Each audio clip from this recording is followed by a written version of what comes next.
Hello, and welcome to Boardnell's Cult Rants. And after a little bit of a break, I am back with another Buffy the Vampire Slayer review. So this is gonna be Season 1, Episode 4, and the episode is called Teacher's Pet. So I've arrived at the first of the Season 1 stinkers, let's say. There are some clunkers in season one. Season one, I think, I stand by saying it's the weakest season for a few different reasons. I think mid-season replacement, the show hadn't quite found its feet yet, or hadn't become what it would become. But yeah, although there's promising signs, I think episodes like this really drag it down. This is a really poor episode. I think it's one of those episodes that it's kind of a symptom of the time, or it's an episode where, because Buffy by its nature is a very case of the week sort of show, or monster of the week may be a better term, and I think it's natural you're going to get some clunkers, and this is certainly one of them. I mean, I think it's not only one of the worst episodes of the first season, maybe it is the worst, but it's probably one of my least favourite of the whole show. But I think again it suffers from just how low the budget was for it, the fact they didn't have a lot of money to work with for this first season. And yeah, it does feel like this very cheesy B-movie monster of the week concept. And I mean, I'm not saying that's always a bad thing. Sometimes I can enjoy those sorts of things. In fact, I get a lot of entertainment out of it. Certainly when I think about some of the films I enjoy, but yeah, on this show it just doesn't work. I mean, not sure why. Maybe it's just the fact that I come to Buffy for the characters, and that, yeah, in this case I think it's just a little too cheap, and the plot just isn't very interesting. Now, what I will say as well is it's a testament to the quality of this show, of the writing and of the cast and everything else. Then a weaker episode in Buffy is still very watchable, and you can't really say that about many shows. I think normally if you have a weaker episode, even if it's a good show, generally if you get a weaker episode, normally it's like all bad. I mean, there's hardly anything you can say to redeem it. I mean, probably it's like that with the X-Files, although I really love the X-Files. I think, yeah, I'm not sure those bad episodes in the X-Files had redeeming things in the same sort of way. I mean, it might just be because of the pacing of that show and the fact that, yeah, maybe it doesn't have the sort of comedy value of Buffy. So, I mean, the witty dialogue in Buffy and the humour and maybe a slightly lighter tone than the X-Files, maybe it makes the episodes more watchable. But anyway, I think that's obviously one thing to point out, is that although this is a really bad episode, I think it could have been worse. I think, there's always character stuff going on, and there are funny dialogues and just little things, little plot things, that it's the overall plot that drags it down really, and the really cheesy monster of the week. So I'll get into it. I mean, basically this is the one where the monster of the week is a praying mantis. Yes, you heard me right. It's a freaking praying mantis, if I can say it right. A giant bug So in this case, it's a woman who becomes a giant bug, and that woman is Natalie French, an attractive new teacher or attractive substitute teacher. And I'll get to why she's a substitute teacher in a moment, but yeah, that's her sort of thing, the fact that she becomes this praying mantis. And so it's playing on the metaphor that, about teenage boys and being attracted to older women. So in this case, she's a very attractive woman. She's in her 30s and she has that teacher thing. So the boys in the class is Xander, and there's a couple of jerky guys. There's this one particular jerky guy that Xander sort of has a rivalry for. They're sort of competing for her affections, and there's some funny stuff there. But yeah, again, it's going back to one of the metaphors of the show, the fact that, Xander is obviously starting to experience sexual feelings for girls. And in this case, yeah, it obviously backfires with him, because he's obviously seduced by her. And it goes too far, and he finds out what she is and gets himself into a lot of trouble. And again, it's that thing of the Sunnydale Hellmouth thing, the fact that she's a very, very, sort of pretty, pristine sort of woman on the outside, but she's covering up this threat, this darkness coming from in. But yeah, it's too on the nose. It's sort of ramming that home, and yeah, it is just way too cheesy. You cannot take it seriously as a monster of a week. But that's kind of the main gimmick. And the actress playing Miss French also, she's not very good. She doesn't bring a lot to that part. Very surface generic. You can see why teenage boys would be attracted to her, but yeah, the actress doesn't bring much to the part outside of that. So the setup is then Mr. Gregory, Buffy's, I think it's science teacher, is killed at the start of the episode, and it's obviously, we're going to find out it's the praying mantis, and that's the reason why Natalie French shows up at the school to replace him. And there's all this stuff about her eating bug food. You see her putting bugs on her sandwich and stuff like that. And yeah, so they really go all in on the monster of the week and the metaphor. But again, it's a little bit too much. But yeah, I mentioned Mr. Gregory, and this is actually a good touch, and I believe, if I remember right, I think Mr. Gregory was also in the last episode, Witch.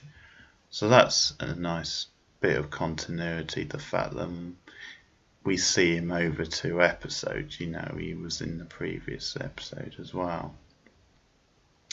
And this is sort of a nice character beat for Buffy, because she actually takes a liking to the teacher, and kind of he's motivates her to, really do well in school and to push herself. And you can see he's a good teacher, he does get through to her. And what basically, it's a scene at the start which references her past at her previous school, and I think it's a clever little scene, because it sets you up to think that he's just going to be a harsh sort of teacher, a snooty sort of guy who's just going to run her into the ground because he mentions her history, and she gets things wrong in class, which is funny. And I think it's Willow trying to signal to her the right answer, and Buffy can't read the sort of mouth movement, so she says the wrong thing. And so you sort of think then the teacher is going to be really harsh on her and, as I said, run her down. But that doesn't happen. He's actually really nice, and he gives this positive message that says, I don't care about the past, this is now. I can see you're a promising student.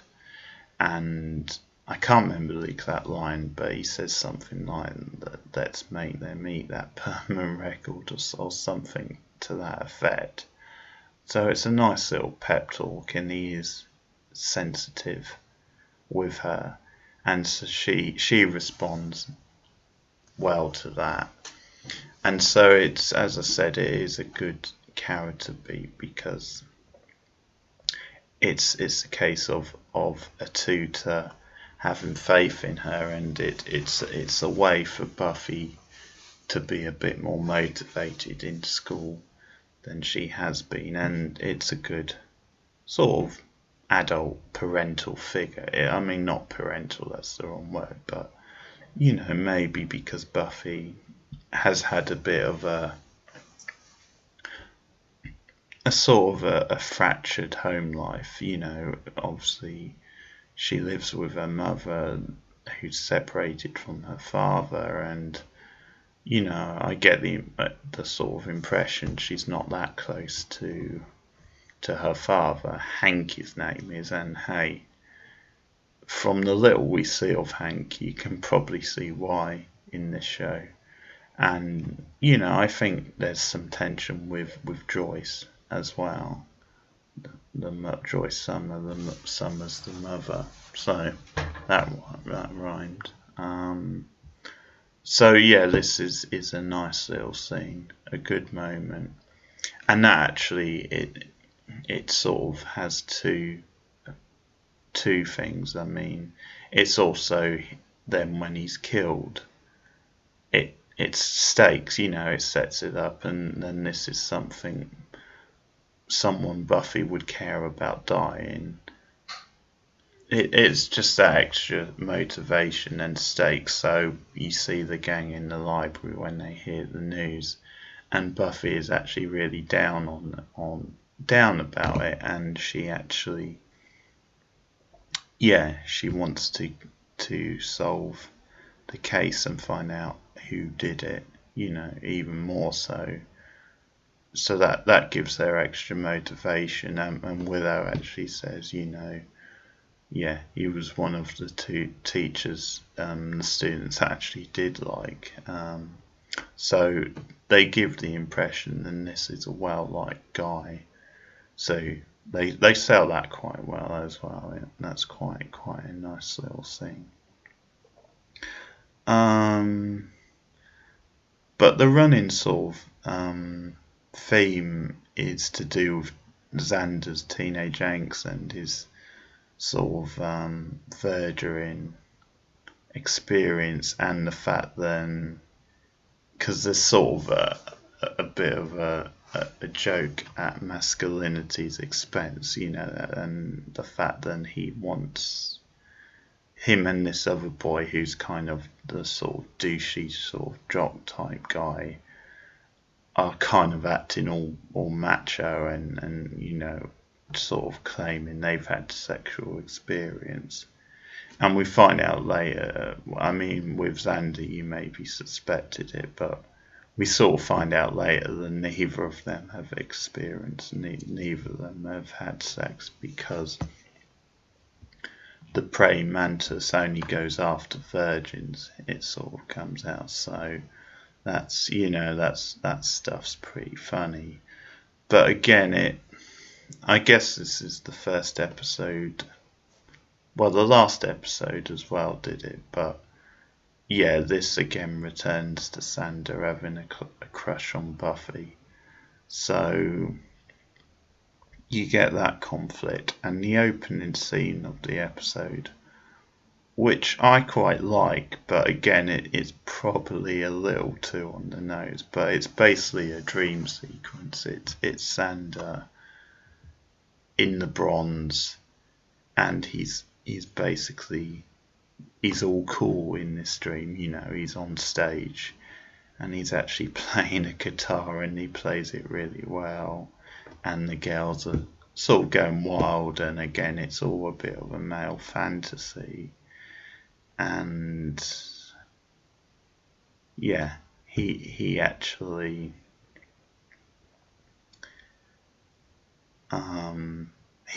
woos Buffy. She's there looking all nice, and yeah, she's basically in awe of him. And you get this sort of guitar riff, which is kind of almost like, not that I want to get too graphic on you, but it's almost like, yeah, a sort of a jerk off type thing, if you like. It's it's a nicely cut scene. It's a funny scene, and again, it's an insight to Xander's, the teenage sort of boy, and his emotions and the hormones, and the body kind of changing, and yeah, verging sexual experience. And Buffy wakes him up from the dream, and he's sort of drooling sort of thing. She says, you have drool on your mouth. So that kind of brings him down a little bit. And I think, yeah, they return to the guitar riff, if you like, later when he actually gets invited to Mrs. French's. But yeah, Xander, I think at times in this episode isn't too likable. So Buffy, in one scene, tries to talk him out of going to Mrs. French's, and I can't remember. I think at that point they don't actually know what she is. Just then she's potentially, like, Buffy has seen her doing weird things. Like, there's a scene, and it's actually quite a nice Exorcist reference. Her head spins around, and she spots Buffy when she's in class, and again, that's a bit shaky because, yeah, you would be pretty sure the students would notice, but anyway, it's a thing. And so, yeah, there's an Exorcist reference, and of course, so many great pop culture references in this show. Just one of the things I love about it. But yeah, the suspicion is, and there's another sort of incident at night where Buffy actually sees a demon sort of scared by her and running away from her. So yeah, that's kind of a tip off. Then there's something a bit more to this woman, and obviously the timing is convenient as well. But to get back on point, she tries to tell Sander, you can't go, it's dangerous, sort of thing. And he gets really upset over it, and he says, oh, I get what's going on here, you're jealous. And she's like, oh, that's not it at all. And it's that whole ego thing. And he says, well, is it so hard to imagine that a beautiful woman would be interested in me? So that's kind of the scene, and he goes off anyway. Now, I mean, Xander is quite obnoxious in the scene, and it's sort of, I don't know, it just never quite played right to me, the fact that he would, if Buffy's telling him, then there's a potential danger. I'm not quite sure why he wouldn't believe her, why he wouldn't take a threat seriously, considering she's the Slayer and they sort of have information, and she obviously wouldn't just say something like that willy-nilly. Plus he knows that she's not into him the way he's into her, so it doesn't really work, this idea that she would be jealous. I think the way to explain it is potentially then Xander and the other guy are sort of under her control, under Miss French's control, so maybe they've been drawn in that way. So you could, that's never made clear in the episode whether she actually has that sort of effect on them, and it might just play more to the metaphor if they are literally just seduced by her, attracted to her because of her looks, and they go along because of that. Essentially, they're quite naive about it. Maybe if there's an added thing of she has powers that can control them, in a way it's just the fact that she's an attractive woman and they're teenage boys, and that's sort of the power, if you like. So it is more of a metaphor than an actual power.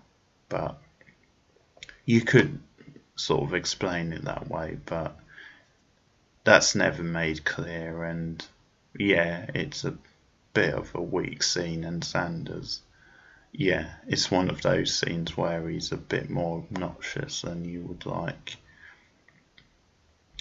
But anyway, we sort of get to the big climax of the episode, and she's got them sort of caged in cages, and she obviously is transforming to the praying mantis, and she wants them for lunch. And I think there's another person who she's got trapped, so she's obviously lining them up. But yeah, basically the creature effect looks really rubbery and super cheesy, and it's really not a good effect, and you get this sort of climactic sort of battle sequence at the end, fight sequence that just isn't very well done. And in the end they sort of there's some sort of special scream that they have to defeat her with, and there's a gag because they have it on the tape, and originally Buffy plays the wrong side, and it's actually Joel's is like classical music, so that's quite a funny little gag. But yeah, it sort of all falls a little flat. That it's not obviously it was a bad idea. I mean, you can have cheesy monsters of the weeks and you can go in certain directions, but I think this is one monster of week where they just went to a place that just is too cheesy and just not very interesting. There's not a lot you can do with that sort of monster. Just to have it based on something so sort of mundane and a creature like that, it's just, you just can't do much with it really. And there are other examples. I think it's probably a thing where if they create a demon and it's sort of a demon that literally they've created without using like the form of an actual animal, then I think that's where the monster of the week is more successful, because you can do more with that. You can come up with your own sort of characteristics, and you can actually put a really good character actor into that role, and you can just do more with it because you're not restricted. And I think sometimes the temptation is if you just, and obviously there are good examples, but I mean if you just having it based on like a bug or an animal. I think you're just restricted to using the kind of characteristics or trademarks or just something quite stereotypical. But yeah, it's a really weak episode. This is, as I said, one of the weakest episodes of the season. It probably is the weakest of season 1, but I would say it's one of the weakest episodes ever. Even so, but with those little moments that make it sort of watchable. I mean, the Monster of the Week plot is really bad, but those little moments around it at least make it watchable. I mean, Buffy's one of those shows, if I'm doing a full rewatch, I don't skip episodes, even the bad ones I watch. But hey, I have to be honest, this is a really, really bad one. It is one of the stinkers. But I knew I would get to some of those. So that has been my review of Buffy the Vampire Slayer, Season 1, Episode 4, Teacher's Pet. Assuming you've seen the episode, then please comment below. I will try and get on track and make these as regular as possible, as well as Buffy. I'm obviously doing newer shows. I've been doing Jessica Jones, for example. I made a start on Tales from the City, another Netflix show. That's like a mini series, and I will get back to that actually at some point. I'm not going to drop that. Not yet anyway. I mean, yeah, I'll do another couple of those at least and see how it goes. And also something big starting this week, and that is the 3rd season of Stranger Things 3, which is one of the year's most anticipated shows. And I really liked the first 2 seasons, so I will be covering the 3rd season. But yeah, this has been Cult Rants, and I've been reviewing Buffy, Teacher's Pet, and I will see you again soon. Good night.